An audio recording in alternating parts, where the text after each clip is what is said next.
Welcome to KZS Home School on behalf of Kishorganj Jela Ideal School. I am Burhan, your English teacher. This class is going to be held for the student of class 9 and 10. নবম ও দশম শ্রেণীর প্রিয় শিক্ষার্থীবৃন্দ, আজকের ক্লাসে আমি তোমাদেরকে পড়াবো কিভাবে সিম্পল থেকে কমপ্লেক্স করতে হয়। সিম্পল টু কমপ্লেক্স এর কয়েকটি রুল এর আগে আমি আলোচনা করেছি। আজকে আরও গুরুত্বপূর্ণ কয়েকটি রুল নিয়ে আলোচনা করব। তাহলে চলো শুরু করা যাক। প্রিয় শিক্ষার্থী, এখানে আমি এক্সাম্পলের মাধ্যমে তোমাদেরকে সিম্পল টু কমপ্লেক্স কীভাবে করতে হয় বোঝাবো। এখানে এস দ্বারা বোঝাবে সিম্পল আর সি দ্বারা বোঝাবে কমপ্লেক্স। তো আমি সিম্পল বাক্যটি আগে পড়ে নিই। দ্য পুর ম্যান, গরিব লোকটি, ওয়ার্ক হার্ড, কঠোর পরিশ্রম করে, টু সাপোর্ট হিজ ফ্যামিলি, তার ফ্যামিলিকে সাপোর্ট দেওয়ার জন্য। লক্ষ্য করো এখানে দুইটি ভার্ব আছে, একটা হচ্ছে ওয়ার্ক আর একটা হচ্ছে টু সাপোর্ট। মনে রাখতে হবে যখন আমরা সিম্পল থেকে কমপ্লেক্স বানাবো তখন at first you have to find out if there is any non finite verb. প্রথমে তোমাকে খুঁজতে হবে কোনো নন ফাইনাইট ভার্ব আছে কি না। যদি নন ফাইনাইট ভার্ব থাকে তাহলে ওই নন ফাইনাইট ভার্বটিকে ধরে আমরা আরেকটি ক্লোজ বানাবো। তোমরা তো জানো কমপ্লেক্সে দুটি ক্লোজ থাকে আর সিম্পলে কোনো ক্লোজ থাকে না। তো কমপ্লেক্স বাক্যটি আমি পড়ি, দেখো এখানে নন ফাইনাইট ভার্ব হচ্ছে টু সাপোর্ট। টু সাপোর্ট হচ্ছে নন ফাইনাইট ভার্ব। নন ফাইনাইট ভার্ব নিয়ে এর আগে আমি আলোচনা করেছি। তাহলে টু সাপোর্ট দিয়ে আমরা ক্লোজ বানাবো। To support, to plus verb যদি উদ্দেশ্য বোঝায় তাহলে সো দ্যাট এবং ক্যান ব্যবহার করতে হয়। এটা এর আগের ক্লাসেও আমি আলোচনা করেছি। তাহলে the poor man work hard to support his family, এটার কমপ্লেক্স বাক্য হচ্ছে the poor man work hard so that he can support his family. এরপরে দেখো আরেকটি রুল নিয়ে আলোচনা করছি। প্রথমে সিম্পল বাক্যটি পড়ে নাও। The poor man works hard, এখানে দ্য পুর হচ্ছে অ্যাডজেক্টিভ আর ম্যান হচ্ছে নাউন। ওয়ার্কস হার্ড, তো ওয়ার্ক ছাড়া এখানে আর কোনো ভার্বই নেই।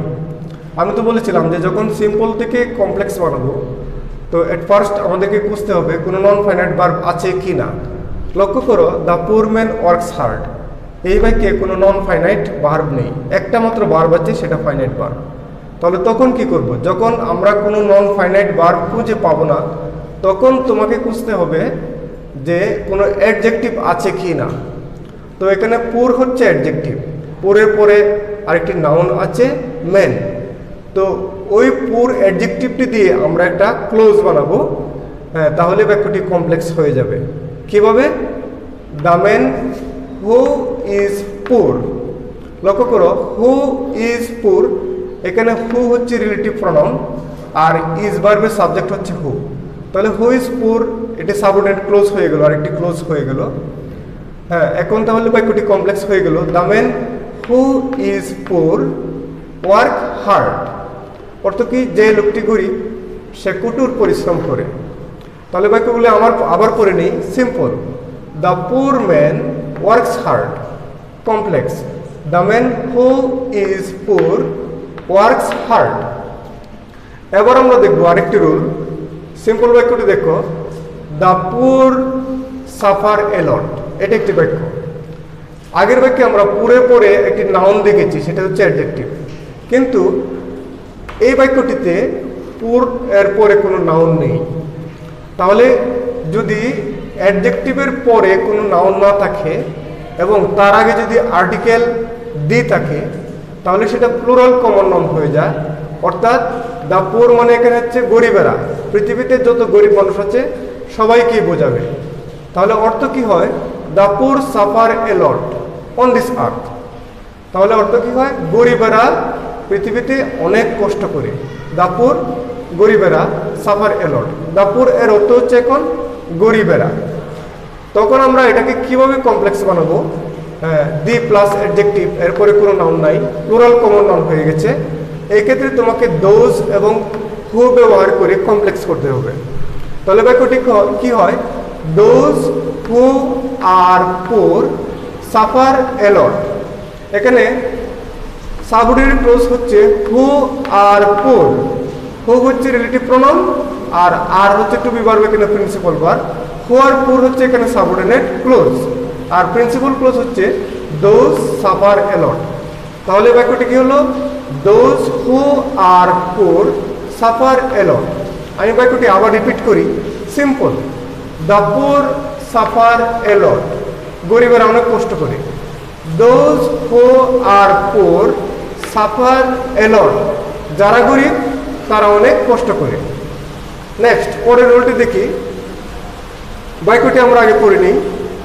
বাই ওয়ার্কিং হার্ড, এর অর্থ হচ্ছে কঠোর পরিশ্রমের মাধ্যমে। এখানে বাই হচ্ছে প্রেপোজিশন, আর বাই প্রেপোজিশনের পরে আমরা দেখতে পাচ্ছি ওয়ার্কিং ভার্ব প্লাস আইএনজি।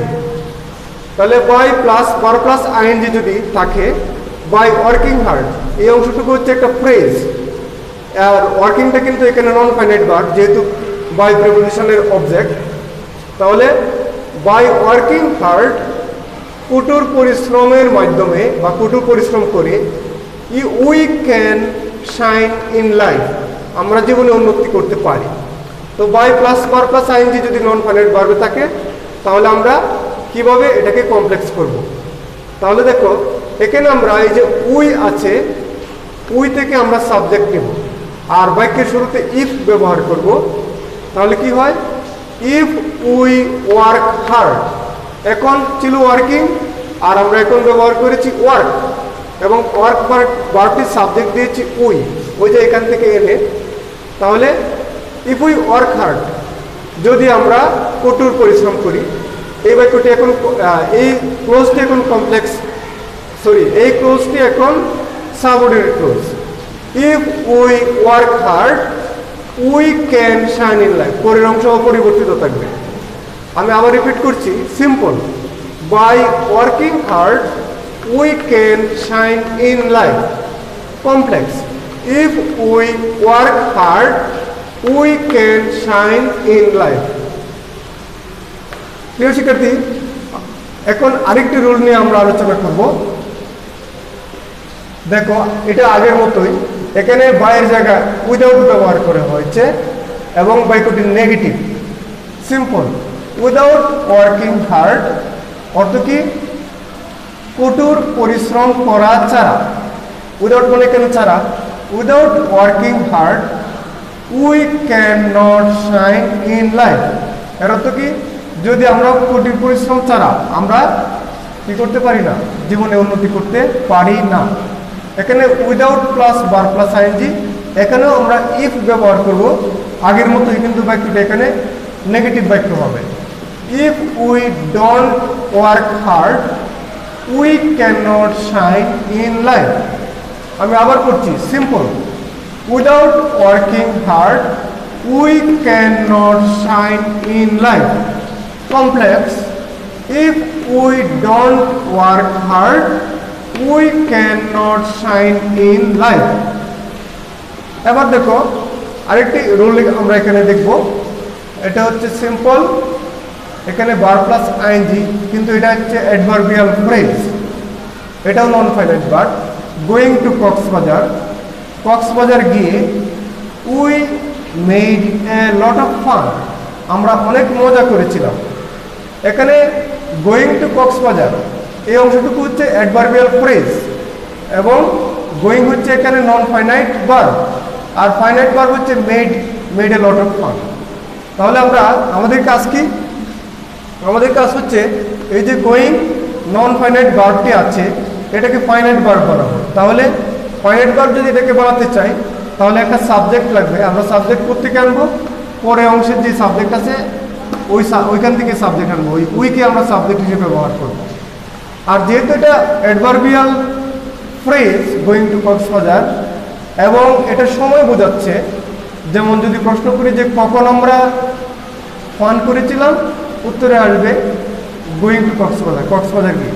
তো এখানে তুমি হোয়েন ব্যবহার করতে পারো, complex of when.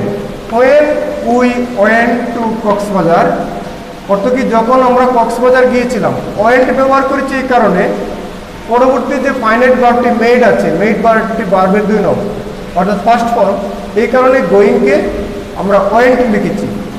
When we went to Cox's Bazar we made a lot of fun। আমি বাক্যগুলো আবার পড়ছি, সিম্পল।